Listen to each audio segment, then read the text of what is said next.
ঘরের যে বড় তার মনেও শান্তি নাই, ঘরের যে ছোট তার হৃদয়েও শান্তি নাই, মা বাবার চেহারার মধ্যে হাসির কোনো লক্ষণ দেখা যায় না, গাড়িওয়ালার এসির ভিতরে থেকেও শান্তির কোনো দেখা মিলে না, আবার রোদের মধ্যে কাজ যারা করে তাদেরও দেখার মধ্যে শান্তি মিলে না।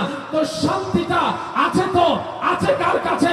রব্বুল আলামিন ডাক দিয়ে বলে, হুয়াল্লাযী আনজালাস সাকিনাতা ফি কুলুবিল মুমিনিন। বান্দারে শুনে রাখো, জেনে রাখো, মনে রাখো, যে শান্তির তালাশে তোমরা দেখবে দিক খুঁজছো, বুঝছো, কোথাও নাই সেই শান্তি। কোনো টাকাওয়ালার কাছেও শান্তি নাই, কোনো গরিবের কাছেও শান্তি নাই, বিবাহিতর কাছেও শান্তি নাই, অবিবাহিতর কাছেও শান্তি নাই। রব আছে তো আছে কার কাছে?